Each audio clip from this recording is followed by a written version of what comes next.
Ini dia action camera Akaso Keychain 2, upgrade version daripada model sebelum ni. Yang aku suka dengan Akaso ni, aksesoris yang dia bagi sangat banyak and tak kedekut. Korang kena tengok lepas ni. Buka aja kotak, korang akan dapat waterproof casing macam ni, and quality dia pun nice And ada juga user manual yang korang takkan baca. And ini dia kotak untuk aksesoris. Korang tengok dia bagi sangat-sangatlah banyak. Ada remote, ada yang boleh clip, ada yang boleh mount dekat tripod, mount dekat helmet, ada strap, charging cable. And semua ni korang dapat dalam kotak tanpa korang perlu beli secara berasingan. Kalau nak beli asing mahal ni. Siap ada kain pengelap lagi. So inilah semua yang korang akan dapat. Kita letak dulu semua dekat tepi. Kita nak tengok action camera daripada Akaso ni. Dari segi design, serius sangatlah kecil and compact. Even dengan dia punya waterproof casing ni pun still compact. Tak nampak rugged sangat. Dari segi build quality pun tak rasa murah. Dah boleh bersaing dengan action camera yang harga ribu-ribu tu. Untuk spek, kamera ni boleh rakam 4K 30fps. Untuk video mode ada time-lapse video, super time-lapse, slow motion, hyperlapse, grab from video dan driving mode. Dan skrin sebesar 1.3 inci. Untuk bateri, dia built in dengan 1050mAh bateri. Aku dah try boleh tahan 3 ke 4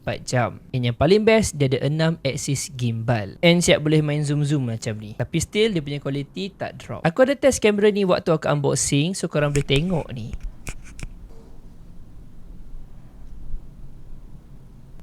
So guys, nantikan full review aku untuk this camera. Kalau korang nak dapatkan link, aku sediakan dekat bawah.